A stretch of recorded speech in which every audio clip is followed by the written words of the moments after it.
Cara, mas eu ia te perguntar aqui, é sobre um lado que é muito mostrado do MST, principalmente na mídia, e foi de lá que eu tive as primeiras visões de ocupação, foi pela televisão. Certo. Como eu te falei, eu nunca tive num assentamento, não tive nada. Então a informação que a gente vem da mídia. Né? Eu acho que de 99% de quem vê é pela mídia, né? E aí mostra, cara, assim, eu já vi mais de uma vez o MST chegando em fazenda e quebrando, pondo fogo em trator, quebrando estrutura de prédio e tudo mais, e arrebentando a cerca e lavoura, e eles cortando a lavoura tudo. Eu não concordo, nunca concordei. E o MST, enquanto organização, também não defende isso, mas existe mais de um tipo de movimento na luta pela terra. No Triângulo Mineiro chegou a ter 8 movimentos de luta pela terra. Agora, parte dessa violência que você fez, talvez tenha relação com uma luta que o MST fazia, que é contra os transgênicos. Então, houve algumas invasões, não era pela reforma agrária. Eles destruíram estufas e plantações, assim, que naquela época me parecia uma luta importante. Até hoje eu acho que tem que se refletir sobre os transgênicos, mas existia muita gente que dizia, em relação ao monopólio das sementes, existiam só 7, Monsanto é uma, Bayer é outra, Bunge é outra, você tem 7 multinacionais que controlam as sementes, e eles faziam uma luta para que a gente continue tendo soberania alimentar. A gente tem que ter cuidado contra isso. Então, essas violências que você viu talvez tenha relação ou com movimentos descolado de uma organização mais ideológica, ou por conta dessa luta de transgênicos. E tem uma peneira na hora, por exemplo, vai pegar um assentamento, 30 famílias. Tem uma peneira por parte do movimento de falar assim, ó, essa família tá adequada para estar aqui, tem legitimidade dela estar ali? Geralmente a peneira é o tempo, que no começo todo mundo quer. Assim, quando vai. Aí, e geralmente quem define se vai ficar ou no acampamento é a mulher. Geralmente a mulher não quer ir, porque o marido vê, empolga e vai. Aí a mulher discute, acaba cedendo. E o marido é o primeiro a fraquejar, fala, não, Deus que me livre, aqui tem poeira demais, não quero, ele quer ir embora. A mulher fala, se você quiser você vai, eu vou ficar. Muitos depoimentos assim. As mulheres são o esteio da luta pela terra há muito tempo.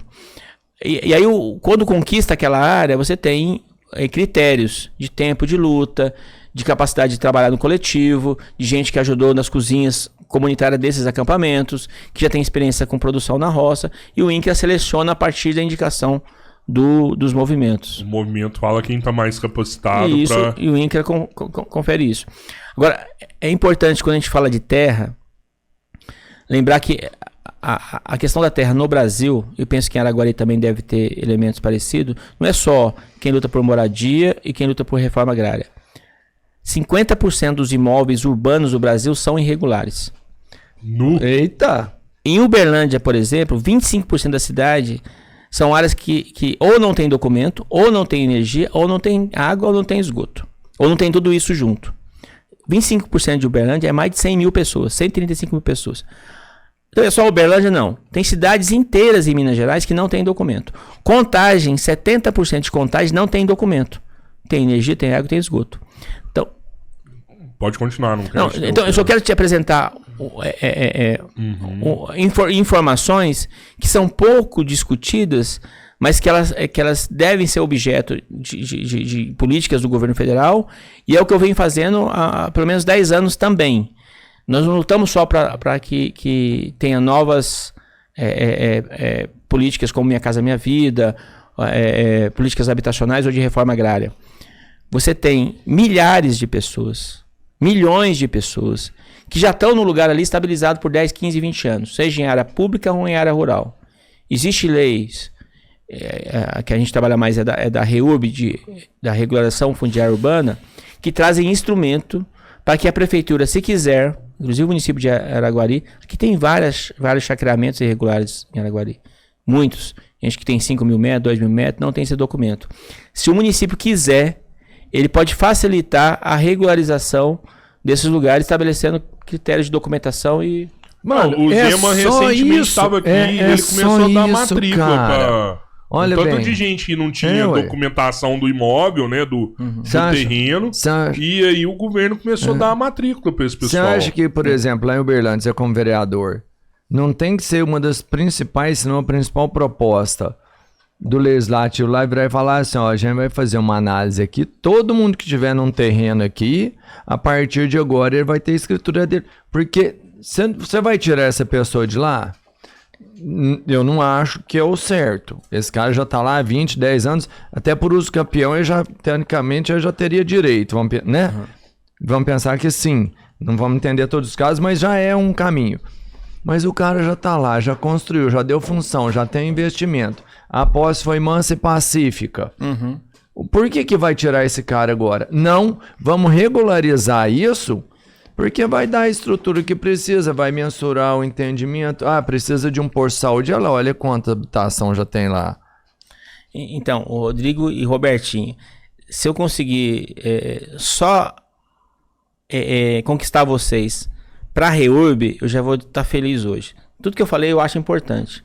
Mas a regularização de áreas urbanas é uma política que deveria interessar mais aos liberais do que ao pessoal de esquerda, ou a todo mundo.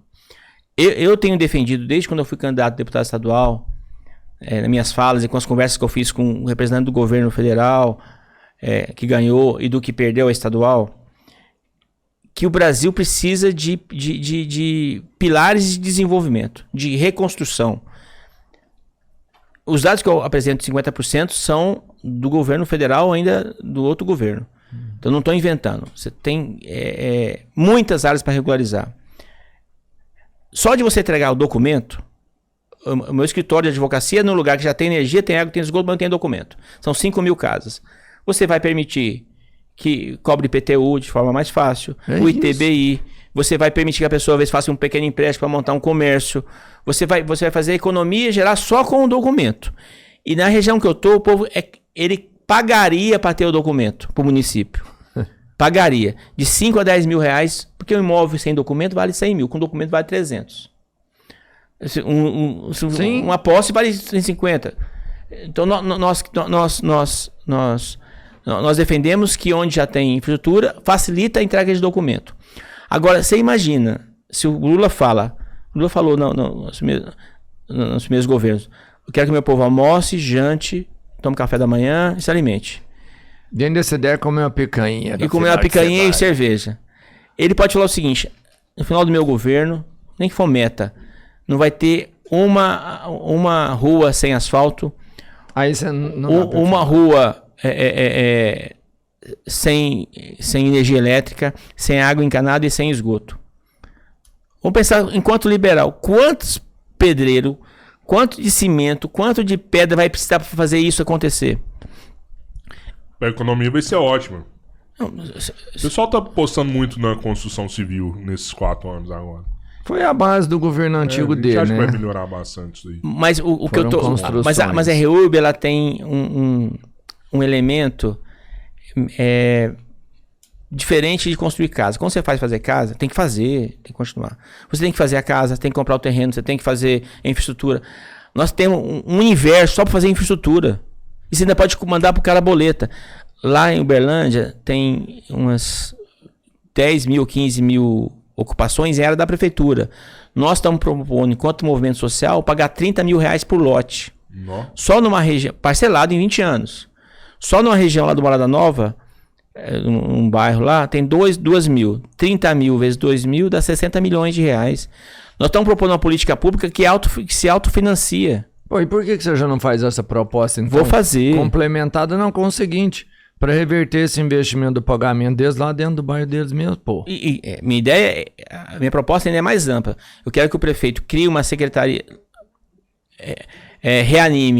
recrie a de habitação e crie a de regulação fundiária, que é uma secretaria para isso. E crie um fundo municipal de regulação fundiária. Todo mundo que vai participar da regularização tem que pagar.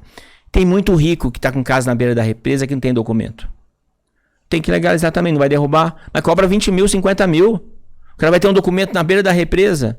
Então você cria um fundo para se autofinanciar e você vai gerar emprego, vai gerar renda, fazer a economia funcionar. Então, REURB tem sido, de um tempo para cá, a bandeira que eu tenho mais defendido, porque você inclui gente e você gera emprego.